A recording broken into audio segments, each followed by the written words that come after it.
अस्सलाम वालेकुम ख़वातीन व हज़रात, पेश खिदमत है हस्बे हाल। मैं हूँ आपका मेज़बान फ़रीद रईस। नाज़रीन, आज देरीना दोस्तों के दरमियान गपशप की एक महफिल सजी है। आइए आपको दिखाते हैं इसका एक मंजर। यार ये मुबशर नजर नहीं आ रहा, ये हमें बिठा के खुद किधर निकल गए? किधर जाना है? गया होगा कहीं खाने का इंतजाम करने के लिए। लो बिल्ली के ख्वाब में छिजड़े। यार परवान, तुम्हें और कोई चीज नजर नहीं आती यार? कोई ड्राइवर पंचर टायर बदलने के लिए क्यों ना उतरे? परवान समझता है कि कुछ खाने के लिए लेने के। कोई दफ्तर से लेट हो जाए सही, इसको यही शक होता है कि खाने के लिए रुक गया। ओ यार मैं तो मुबशर को आखाई कोई हल्का फुल्का खावन का इंतजाम कर गिनिया। जिवें यूरोप दे विच लोडेड फ्राइज नहीं मिलते, उवें मंगवा गिनना जी। माइयो साहब, लोडेड फ्राइज इत्थे भी मिलते ने, पर तुसी हर गल च यूरोप जरूर पाना होंदा। बिल्कुल तुम ठीक कह रहे हो। इसने हर बात में यूरोप का जिक्र जरूर करना होता है। बैठो। जैसे हर हांडी में आलू डल जाते हैं ना, जी जी, उसी तरह इसकी हर बात में यूरोप जरूर डलता है। भाई जी कहाँ हैं? बस यार मैं जैसे यूरोप में सैर किया करता था वैसे ही इधर सैर कर रहा हूँ। यार फोन क्यों नहीं थे उठा रहे? ओ यार वो जो यूरोप से चार्जर लेके आया था ना, उसके साथ चार्जर पे लगाया हुआ। तो कहाँ जा रहे हो? यार जैसे यूरोप में वॉशरूम जाते ना, ऐसे जा रहा हूँ। यार कमाल गाल है। सारी जिंदगी जो यूरोप से निकली है तो दिमाग चो किवें निकल सकते? जैसे यूरोप ने तुम्हें निकाल दी है। ये कोई बात है करने वाली? जैसे यूरोप में वॉशरूम जाता था वैसे ही वॉशरूम जा रहा हूँ। यूरोप में क्या पुट्ठा लटक के वॉशरूम जाते? यार मैं हमायूं को चिमका दड़का ही नहीं।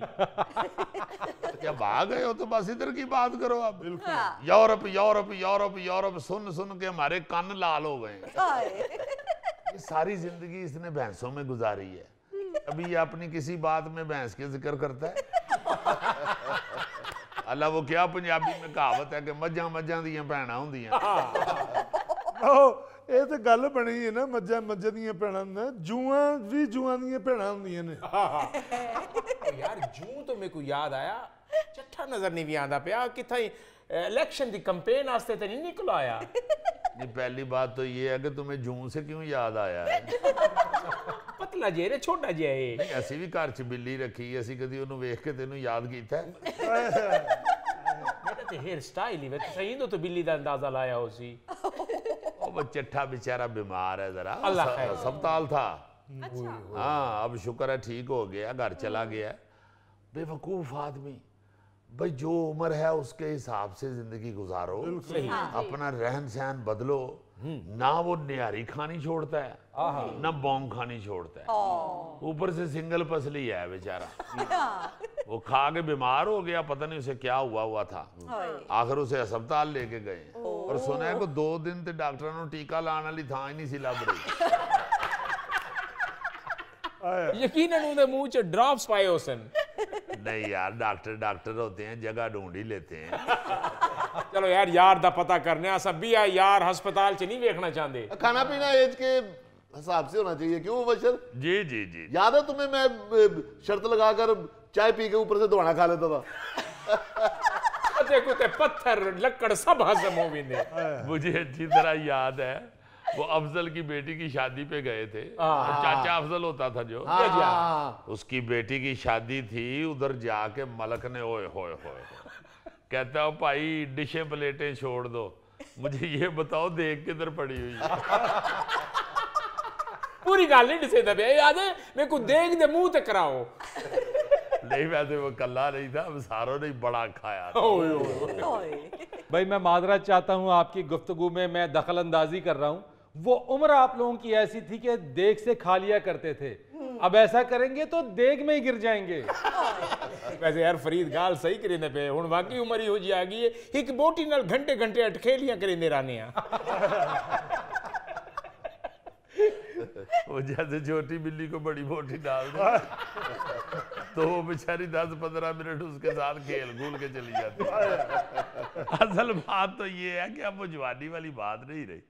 जैसे जवानी में अन्ने वाह खाते थे वैसे अब नहीं खाया जाता। ओ यार मुबशर ये गाल ना कर, जवान तो ऐसा हुन भी हां। लो ओ यार तुम तो जवान इसलिए हो कि यूरोप में अभी तक जवान होते हैं। वैसे जितना मर्जी छुपाए हमायूं साहब, हकीकत हकीकत ही होती है। अब वो बात नहीं है जैसे जवानी में खाने के हुंजे फेर देते थे। नहीं वैसे ऐसी बात नहीं, मलक तो अब भी हूंजा स्पेशलिस्ट है। अरे आप लोगों को याद है एक दफा एक होटल में बुफे खाने गए थे, हाय हाय हाय, को 1.5 घंटे बाद वो बेचारा होटल का मैनेजर आया और हाथ जोड़ के कहता है भाई जी बिल बेशक 1 रुपया ना देना है तो निकल जाओ बस। बिल्कुल बिल्कुल, मुझे याद है मलक तो इस शर्त पे उठने के लिए तैयार हुआ था कि एक परात गजरेले की खा के उठेंगे। वो होटल वालों ने अपने सारे वेटरों को अपने गार्डों को हमारी तस्वीरें दे दी थी। जो मर्जी हो गया होटल च नहीं बढ़ने चाहिए। माय गॉड क्या दौर था यार। यार जवानी जवानी होती है। हाय हाय, ओह चावलों पे चाय डाल के खा लेते थे, पर्दे पे सालन डाल के खा लेते थे। सालन जरा सा लेट होता था हाँ जी हाँ जी। तो बुरकी में चावल भर के खा लेते। वही लक्कड़ आजम पत्थर आजम। बिल्कुल बिल्कुल फरीद साहब, ये माइयों साहब जो अब यूरोप यूरोप यूरोप करते हैं, मैं एक वक्त में इनके घर गया तो कॉफी में मूली डबो के खा रहे हैं। ओ यार मैं को कहीं ना कही कि काफी गर्म होती है, मेरे को ये पता ही कि मूली ठंडी होती है, मैं क्या काफी दे भी डोब के खासू तो बैलेंस थी वैसी। वो मेला देख के आना कतलम्मा बचना तो सुबह ठंडा होया वो खाए ना कतलम्मा। मुझे कतलम्बे से याद आया, याद है एक दफा मेला लगा हुआ था हमारे गांव में, सारे दोस्त गए थे उधर। जी क्या जा ये मलक साहब उधर वो कतलम्मा तकरीबन इस टेबल जितना होता है, क्या जा एक कतलम्मा खा के कहता है यार मजेदार है 4 और ला दे।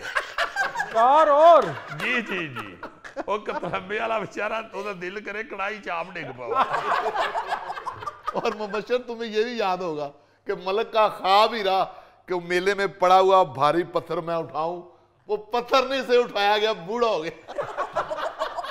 एक दफा तो उठा लिया तो पीछे गिर गया। तो उठाया कैसे जाता, जाते ही तो कुछ ना कुछ खा लेता था। ਐਵੇਂ ਫਜ਼ੂਲ ਗੱਲਾਂ ਨਾ ਕਰੋ, 3 ਵਾਰੀ ਚੁੱਕੇ ਸੀ ਮੈਂ। यार मलक अपनी बारी सीरियस ना हो जाए कर। मतलब इधर बैठ के सारे दोस्त क्या कहें कि जी मलक साहब जो पिंडी कमिश्नर लगे सन, यकी उन्होंने दसी है कि मलक साहब ओलंपिक में जब गए थे 100 मीटर की दौड़ में, भाई जो तू करता रहा वो गल्ला ही कर रही है।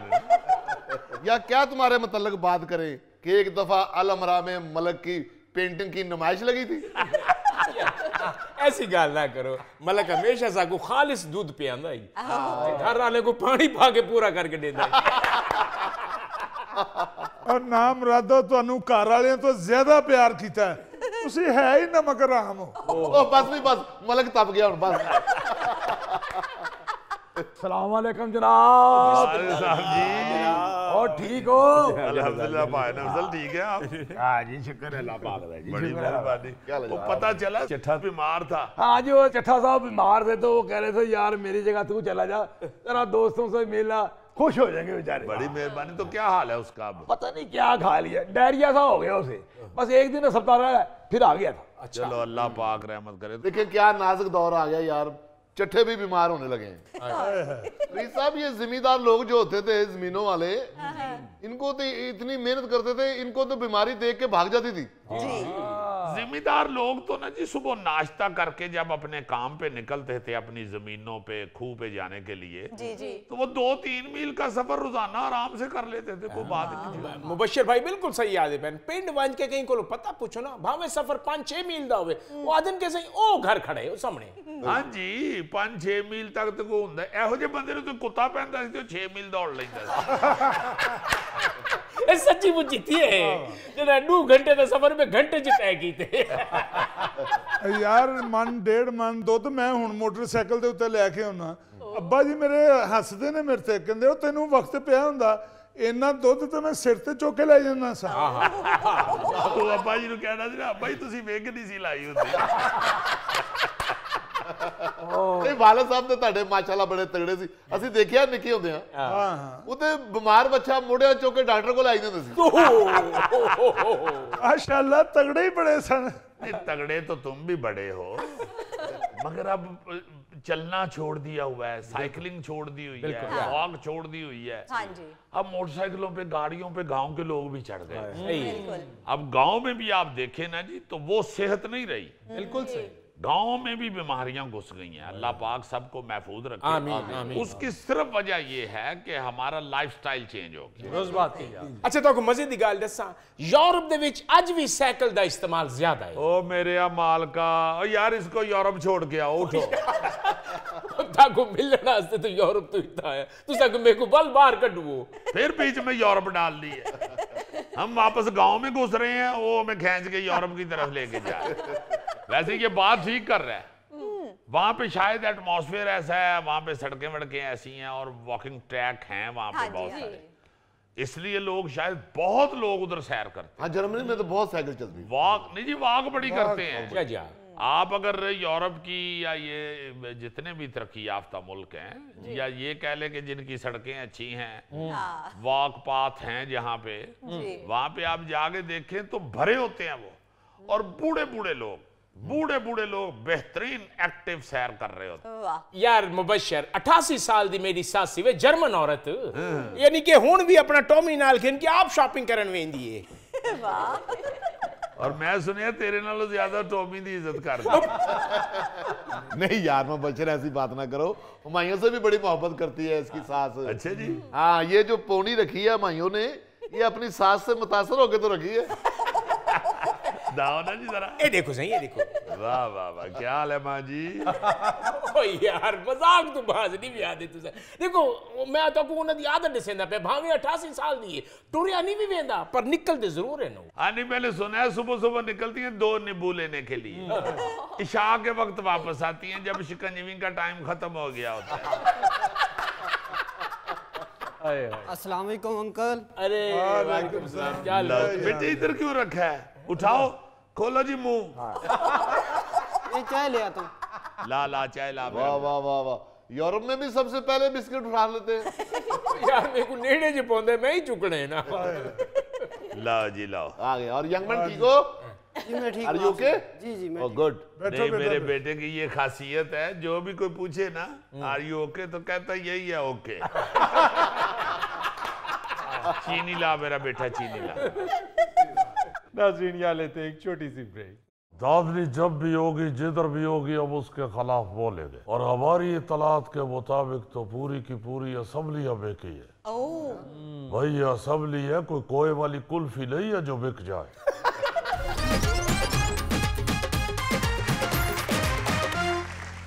नाजरीन, मुल्क की सियासी सूरत हाल पर गुफ्तगू के लिए आज हमारे साथ स्टूडियोज में बैठे हैं JUI फे के सरबरा जनाब मौलाना फजलुर रहमान साहब। जी मौलाना साहब। बहुत शुक्रिया फरीद साहब। सबसे पहली बात तो ये है कि अब वाकई इस वक्त आपके स्टूडियो में बैठे हुए हैं, मगर ये बताते चले कि अगर किसी ने आइन को या असम्बलियों को रोकने की कोशिश की जी। तो अब उसके सामने पहाड़ की तरह खड़े हो जाएंगे। हम इस जाली हुकूमत को चलने नहीं देंगे, इसको हर हालत में रोकेंगे। अच्छा। इसके टायरों से हवा निकाल देंगे, बल्कि इसके पेट्रोल वाली टैंकी में चीनी डाल देंगे। मौलाना साहब इस तरह तो गाड़ी को शुगर हो जाएगी। हो जाए बेशक, मगर इसको चलने नहीं देंगे। ये जाली हुकूमत है। अब इसके मोबाइल के साथ इसके अंदर रेत डाल देंगे, इसके टायरों के नीचे कील कड़े कर देंगे, इसके बैटरी के टर्मिनल को ढीला कर देंगे, मगर इस जाली हुकूमत को हरगिज़ चलने नहीं देंगे। आप ना इतने गुस्से में आप हैं? गुस्से में नहीं है, असूल की बात कर रहे हैं। गुस्सा तो हराम है मेरे भाई। अगर ये हुकूमत चलती है तो इसका मतलब ये है कि ये इस मुल्क के अंदर जालसाजी चल रही है। इसे रोकना चाहिए। आप सब लोगों को हमारा साथ देना चाहिए और इस हुकूमत को रोकना चाहिए। और इसके साथ हम ये भी कहना चाहते हैं जी उन लोगों को जिन्होंने जेजुआई को पार्लियामेंट से दूर रखने की कोशिश की है जी कि हमने मिलियन मार्च शुरू कर दिया है। हमारे मार्च के सामने अगर किसी ने आने की कोशिश की तो वो रोंदा जाएगा। बल्कि हम ये कहना चाहते हैं कि जो हमारे इस मिलियन मार्च के सामने आया, जी जी हम समझेंगे कि उसका ये अमल इस चीज के मुतरादिफ है कि आ मौलाना मुझे मार। अगर मौलाना साहब अभी हुकूमत बने जुमा 8 दिन हुए हैं, आप फिर से मिलियन मार्च की बात कर रहे हैं। हाँ देखो फरीद, यही तो दुख की बात है कि यहाँ हर चीज गलत राइज है। पहली बात तो ये है कि जुमा 8 दिन नहीं होते, जुमा और जुमा 2 दिन होते हैं। अगर आपने 8 दिन कहना तो आप कहे जुमा, हफ्ता, इतवार, सोमवार, मंगल, बुध, जुमेरात, जुमा 8 दिन होते हैं। ये क्या बात हुई जुमा 8 दिन होते हैं? भाई आप कोई बेवकूफ है? जुमा और जुमा 2 दिन होते हैं। जी बिल्कुल। आपने 2 जुमे कहे, 2 जुमे मिलके तो 8 दिन में तो नहीं फैल जाते ना। मैंने मुहावरतन बात की है मौलाना साहब। आप हमारे साथ मुहावरे इस्तेमाल न करें, हकीकत में मबनी बात करें। मगर मौलाना हकीकत तो ये भी है कि आज जिस हुकूमत के खिलाफ आप मिलियन मार्च कर रहे हैं, इन्हीं की 16 माह की हुकूमत में आप इनके साथ थे। बिस्मिल्लाहिर्रहमानिर्रहीम। देखो बात यह है कि हम पिछली हुकूमत में इनके साथ इसलिए थे कि 2018 के इलेक्शन जो थे वो भी जाली इलेक्शन थे। अब ये 2024 के जो इलेक्शन है मेरे भाई, ये भी जाली इलेक्शन है। हम जालसाजी के खिलाफ खड़े होते हैं, हम किसी के खिलाफ नहीं खड़े होते। मैंने तो बिलावल भुट्टो साहब को भी कहा है और शहबाज शरीफ साहब को भी कहा है कि भाई आप लोग जानते हैं पीटीआई जो है उसने बड़ी मेजॉरिटी के साथ ये इलेक्शन जीता है। आप खुद ही उनके सुपुर्द करें हुकूमत और उठ के घर जाए। घर में भी तो इनको काम हो गए ना, तो फारग तो नहीं बैठेंगे। मैंने सुना है दोनों के घर माशाल्लाह बहुत बड़े बड़े हैं। इतना अच्छा मौसम है जाके अपने लॉन में शजरकारी का बंदोबस्त करे, उधर जाके अपने लॉन के अंदर पौधे लगाए अच्छे अच्छे फूलों वाले। मैं हैरान हूं कि आप पीटीआई को सपोर्ट कर रहे हैं, अल्लाह खैर करे। देखे, सबसे पहली बात तो ये है कि हम पीटीआई के साथ अभी मिले नहीं है, मगर हम इनसे इनकार भी नहीं कर रहे। अगर मिलना पड़ेगा मुल्क की खातिर इस जाली हुकूमत और जाली इलेक्शन के खिलाफ अगर मिलना पड़ेगा तो जरूर मिलेंगे। इसमें कोई मजाक नहीं। आप जर्दे पे सालन डाल के भी तो खा लेते हैं। अगर मौलाना ये कोई उसूल तो नहीं है कि मीठे के ऊपर नमकीन? उसूल को छोड़े मजा तो आता है ना। मगर मौलाना साहब आपके इस यू टर्न से लोग बड़े हैरान हैं। वो देखो मेरा भाई, ये यू टर्न नहीं है, ये दादली के खिलाफ हम निकले हैं। दादली जब भी होगी, जिधर भी होगी, हम उसके खिलाफ बोलेंगे। और हमारी इतलात के मुताबिक तो पूरी की पूरी असम्बली हमें की है। भाई ये असम्बली है, कोई कोए वाली कुल्फी नहीं है जो बिक जाए। भाई ये असम्बली है, ये कोई नए डिजाइन की लॉन नहीं है। ये असम्बली है, ये कोई कूलर के अंदर लगाने वाली चूहा मोटर नहीं है। चूहा मोटर जो कम वाट के ऊपर चलाने के लिए लगाई जाती है। आप पीटीआई के साथ भी मुतमईन नहीं है। हमने तो ये भी सुना है कि मियां नवाज शरीफ, मियां शहबाज शरीफ 2 बार आपको मनाने के लिए आए, उन्होंने मनाने में कोई कसर नहीं छोड़ी। बिस्मिल्लाहिर्रहमानिर्रहीम। देखे, वो बिल्कुल मनाने के लिए आए, मगर ये ऐसा मामला तो नहीं है कि वो मुझे चॉकलेट देंगे और मैं मान जाऊंगा, या मुझे रिमोट वाला जहाज दे के बुला लेंगे, या मुझे इधर गुदगुदी निकालेंगे और मैं मान जाऊंगा। भाई ये एक मुल्की मामला है। ये हमारे मुल्क की इज्जत का मसला है, इसकी बका का मसला है। अगर यहाँ पे इस तरह खरीदो फरोख्त शुरू हो गई सरेआम तो फिर इस मुल्क का अल्लाह ही हाफिज है। वाह जी वाह, क्या बात है जी भुट्टो। आइंदा अगर आपने मुझे बुलाया तो ये शख्स इधर नहीं होना चाहिए। क्यों मौलाना साहब, गौरी साहब ने ऐसा क्या कर दिया है? भुट्टो की पार्टी मेरी बात नहीं सुन रही और जी भुट्टो।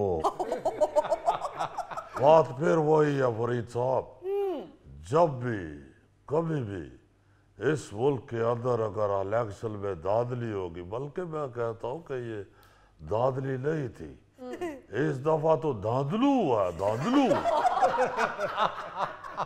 जैसे आप शलजम गए ना, शलजम जी जी, तो मजा नहीं आता। अच्छा, जब आप कहते हैं ना गोगलू, ओ ये तो फिर मजा आता है, फिर उसका अहमियत का पता चलता है। वजन बढ़ जाता है उसका। तो इधर भी इस दफा धांधली नहीं हुई, धांधलू हुआ, धांधलू।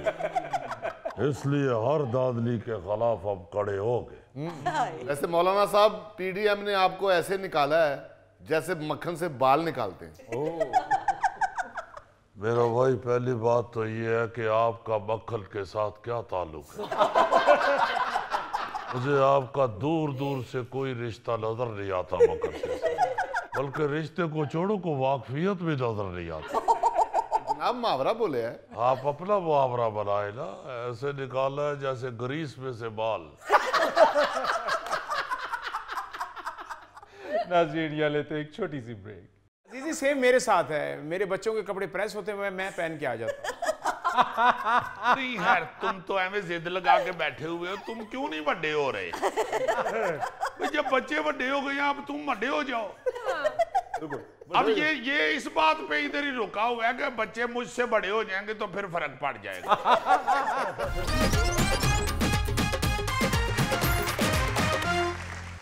नाज़रीन, दिलचस्प और हैरानकुन खबर के लिए चलते हैं अजीजी की जानिब। जी अजीजी। नाजरीन, आपका न्यूज जेम्स बॉन्ड 0092 हाजिर खिदमत है एक और दिलचस्प खबर लेके। वाह, खबर कुछ यूं है, हाय हाय हाय हाय। अच्छा जी, वो लड़ाई झगड़े वाली खबर है कि आपको हंसी आएगी। अच्छा, खबर क्या है अजीजी? खबर ये है जी कि तुमने मेरी घड़ी पहनी है। लाइव नशरियात में एंकर ने रिपोर्टर बहन को पकड़ लिया। कैसा मजेदार वाकया है। क्या बात है। यानी लाइव नशरियात चल रही हैं। हाय हाय। तो एक बहन जो है वो बैठी हुई है और दूसरी रिपोर्टर, और दोनों ने एक की नजर पड़ी है दूसरे की घड़ी पे। तो उसने कहा, हैं ये तुमने मेरी घड़ी पहनी हुई है। उसे ये याद ही नहीं रहा कि लाइव नशरियात चल रही है। उसे घड़ी याद रही है। घड़ी याद रही है। बहरहाल ये तो बहन भाइयों में अजल से लड़ाई चलती आ रही है ना जी। ये तो हर घर में है ये स्यापा। अगर एक जैसे दो बच्चे हों जिनके कपड़े एक दूसरे को पूरे आते हों, जूते शूते पूरे आते हों, उस घर में समझें कि ये वाला महाज तो खुला ही रहता है। उसने जूते पॉलिश करके रखे हैं, दूसरा पहन के निकल गया कॉलेज, और वो बेचारा चीख रहा है, पहले इधर जूते पॉलिश करके रखे थे, किधर के। वो बेचारा कलप रहा होता है और अम्मा भी कह रही होती है कि बेटा जिन ने उठा के ले जाने थे, इधर ही थे। अखीर पास से कोई बताता है कि टीटू पहन के चला गया है। तो टीटू पहन के कॉलेज पहुंचे है ते मीटू बेचारा रो रहा है। अजीजी सेम मेरे साथ है, मेरे बच्चों के कपड़े प्रेस होते हुए मैं पहन के आ जाता हूँ। नहीं यार, तुम तो ऐਵੇਂ जिद लगा के बैठे हुए हो, तुम क्यों नहीं बड़े हो रहे? जब बच्चे बड़े हो गए, अब तुम बड़े हो जाओ। अब ये इस बात पे इधर ही रुका हुआ है कि बच्चे मुझसे बड़े हो जाएंगे तो फिर फर्क पड़ जाएगा। गर्मियां आ रही हैं, दिन बड़े हो रहे हैं, तुम क्यों नहीं बड़े हो रहे? बस। और फिर मैं ये सोचता हूं कि ये एक शायद ये मोहब्बत भी है जी बहन भाइयों के दरमियान। जी बिल्कुल। और खास तौर पे जो बहनें हैं ना जी, उनकी तो लड़ाई बड़ी शदीद होती है, क्योंकि बहनें तो बर्दाश्त ही नहीं करती। ऐसे ही है। खवातीन तो बर्दाश्त नहीं ना करती। आप एक खातून एक कपड़े पहन के ड्रेसिंग करके निकलती है, अगर किसी ने किसी उसी तरह की ड्रेसिंग की हुई है, फौरन कह देती है कॉपी कैट, मेरी कॉपी की है, नकल मारी है मेरी। लड़के तो फिर एक दूसरे को देख के तो कहते हैं देखो यार हम दोनों भाई हैं इसलिए हमने एक जैसे पहने हुए। लड़कियां नहीं बर्दाश्त करती, वो तो फौरन कह देती हैं कॉपी कैट। अच्छा फिर कई दफा ये होता है कि जी आपने उसको अच्छी चीजें लेके दी हुई हैं, उसकी शर्टें अच्छी हैं, मेरी अच्छी नहीं है, मैं क्या करूं? मैं फिर उसकी पहन के चला गया था। अच्छा वालिदैन इस सिचुएशन को देखते हुए अगर एक ही शर्ट, एक ही डिजाइन, एक ही रंग अगर दोनों को ला दे फिर से आपा एक की खराब हो जाए तो वो कहता है ये उसकी खराब हुई है, मेरी नहीं खराब, मेरे वाली ठीक है। और वो फिर कहता है कि जो उसने पहनी है वही अच्छी वाली है, मैंने वही पहननी है। हाँ जी। अच्छा अब कलर अगर अलग-अलग ले दें फिर से आपा है। एक ने जरूर कहना होता है कि उसका कलर अच्छा है, मैं क्या करूं, ये उसको दे दे। या फिर इस बात में भी लड़ाई होती है कि वो मेरे शूज पहन गया है, उसकी सॉक्स में से स्मेल आती है, मेरे बूट भी गंदे हो जाएंगे। या शर्ट पहनने के भी रटा होता है, ये तो 4-4 दिन नहाता नहीं, मेरी शर्ट का कॉलर गंदा हो जाएगा। मतलब कुछ ना कुछ बिचो जरूर नुक्स कट लेना होता है। और इसका कोई सलूशन भी नहीं है वैसे। कोई सलूशन नहीं है जी, ਇਹਦਾ सलूशन सिर्फ यही है कि ਵਿਆਹੇ ਜਾਣ ਤੇ ਇਹਨਾਂ ਨੂੰ ਆਪਣੀਆਂ ਆਪਣੀਆਂ ਬੁੱਢੀਆਂ ही ਸਾਂਭਣ। वाह वाह। अजीजी हम चारों भाइयों में ना हाइट छोटी बड़ी थी, कपड़ों का नहीं इतना रफड़ था, वो पाँव का साइज एक ही था। अच्छा। तो ऊपर से वो चारों भाई हम क्रिकेट खेलते थे, बस यही होता था कोई जोगर किसके पहन गया, वो किसके पहन गया, वो किसके पहन गया। हाँ कोई ना कोई रट्टा जरूर पड़ा होता है, बहन भाइयों में लाजमन कोई ना कोई इस तरह की चपकलश होती है। बिल्कुल। अल्लाह का ये शुक्र है कि मैं अपने सारे भाइयों में स्मार्ट हूँ। वाह। मेरे सारे भाई गुजरांवाला साइज के हैं। हाँ जी, मेरे कपड़े ना उनको पूरे आते हैं ना मैं उनके पहन के इंसान लगता हूँ, शदाई लगना शुरू हो जाता हूँ खुले डुले। नहीं जीजी आपके भाई औरंगजेब साहब तो मोटे नहीं है, वो तो स्मार्ट है। वो अब स्मार्ट हुए हैं। अच्छा। जितनी उम्र तक लड़ाइयाँ होती हैं ना भाइयों में, उतनी उम्र तक वो गोलगप्पे थे। अजीजी भाईजान मैंने भी कभी टेंशन नहीं ली। नहीं तो साइंस भी कहती है जानवरों को टेंशन नहीं होती। ये बात नहीं है अजीजी भाईजान, मैं कहता हूँ मेरा भाई जो कुछ मर्जी पहन के चले जाए, जॉगर पहन जाए, चश्मा ले जाए, मैं नहीं टेंशन लेता। नहीं जाहिर है तुमने उसी से तो मांगा होता है, वो ले जाता है तो टेंशन किस बात की। ऐसे भी जीजी जो बंदा लंगर लेता है वो टेंशन नहीं लेता। वाह वाह वाह, क्या अच्छा फार्मूला। सही बात है। बहरहाल ये आपस में बहन भाइयों की जो चीजों से लड़ाई है ना जी, उसने मेरी चीज ले ली, उसने मेरी चीज पहन ली, उसने मेरी चीज खा ली, ये तो हर घर की कहानी है, बल्कि वो क्या कहते हैं कि घर घर की कहानी। नाज़रीन यहाँ लेते हैं एक छोटी सी ब्रेक। देखिए ना पहलवानों के हवाले से लड़ाइयाँ झगड़े या इस तरह की चीजें भी सामने आई हैं, मगर गोगा पहलवान वाहिद एक ऐसा आदमी हुआ है पूरे कैरियर में ना किसी से कोई मुखालफत है, ना किसी के साथ कोई ओए तू कोई झगड़ा है, इंतहाई नफीस आदमी। क्या बात।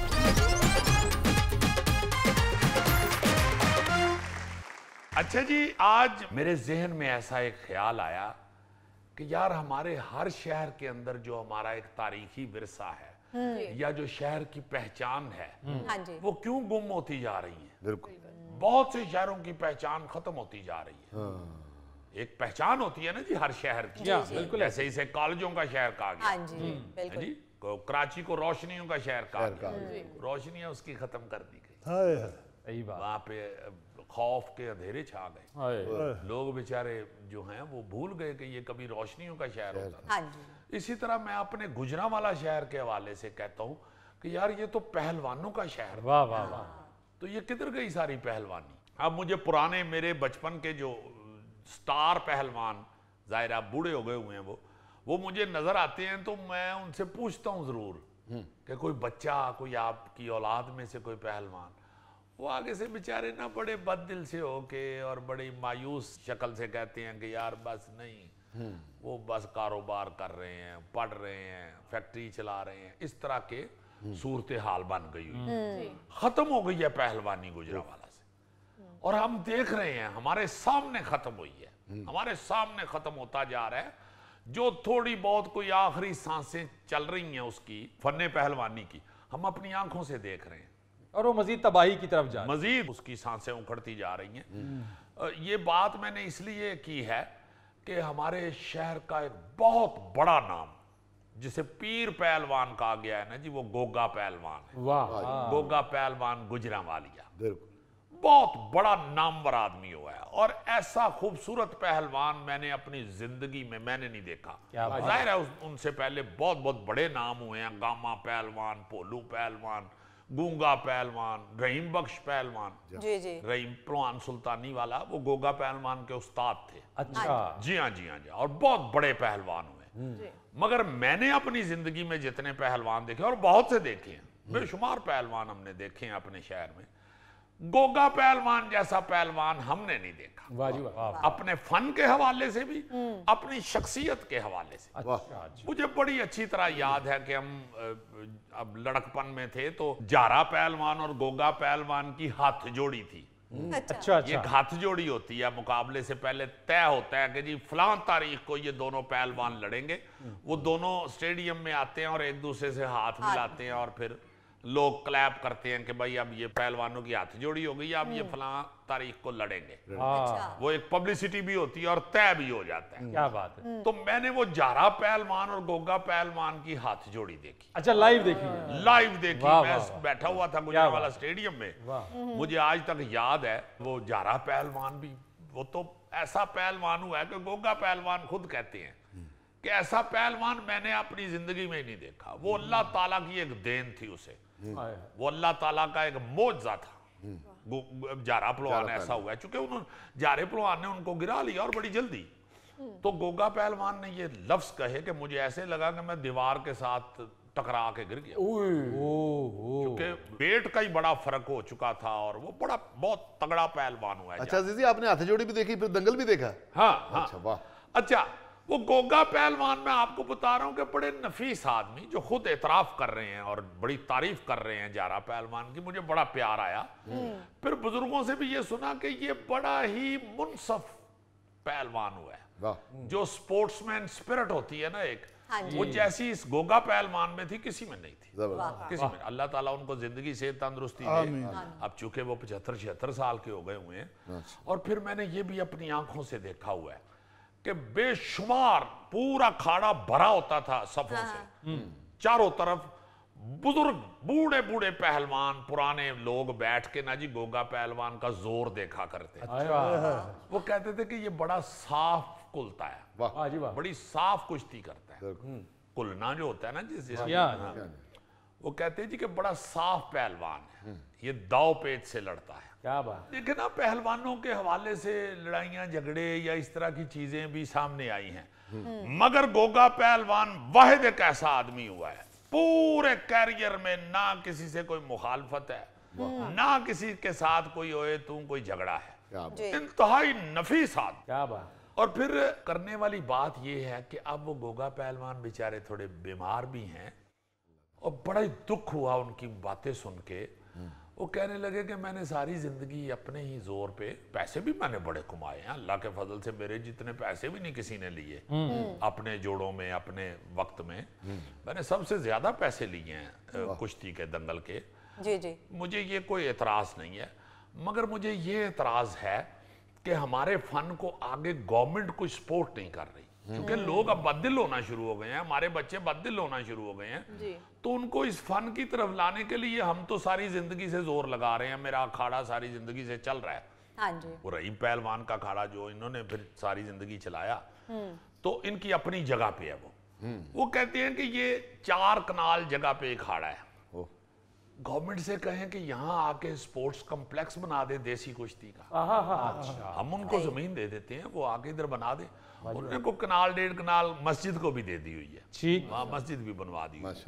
तो वो कहते हैं जी कि यहाँ गवर्नमेंट को चाहिए कि इस तरह की कोई ऐसी एक्टिविटी यहाँ पे शुरू करें, ताकि जो हमारी अगली नस्लें हैं वो हमारे शहर का जो नाम था पहलवानों का शहर, उसे धुंधला ना होने दें। हाँ, वो जिंदा तो रहे कम से कम ना। बल्कि मैं तो ये भी कहूंगा कि ऐसा शख्स जिसने सारी जिंदगी अपने शहर की इज्जत में इजाफा किया है जी। उनके नाम शहर का कोई अंडरपास, कोई ब्रिज या कोई पार्क उनके नाम से मंसूब होना चाहिए, ताकि उनको ये एहसास हो कि वाकई मुझे इस मुल्क ने इज्जत दी है। वैसे अजीजी, मैंने ये सुना है कि अवाम में से अगर कोई इस तरह के प्रोजेक्ट्स के हवाले से हुकूमत को ऑफर करे तो हुकूमत तो फौरन इस तरह की ऑफर को एक्सेप्ट कर लेती है। जी हाँ, जी हाँ, जी हाँ। कोई जमीन डोनेट करे या कोई पैसों में कोई पार्टिसिपेशन करे, हाँ, तो गवर्नमेंट बिल्कुल साथ खड़ी होती है। इसीलिए मैंने ये जिक्र किया कि ऐसा हो जाए तो हमारे शहर का जो नाम है फन्ने पहलवानी के हवाले से वो जिंदा रहे और वो आइडेंटिटी हमेशा के लिए बरकरार रहे। जी हाँ, जी हाँ। नाज़रीन, आपसे इजाजत लेने से पहले एक खूबसूरत बात, कुव्वत इरादी मजबूत हो तो कायनात इंसान के सामने सरनगू हो जाती है। वाह। अपने मेजबान फरीद रईस को इजाजत दीजिए, कल आपसे फिर मुलाकात करेंगे इंशाअल्लाह। तब तक के लिए अल्लाह हाफिज।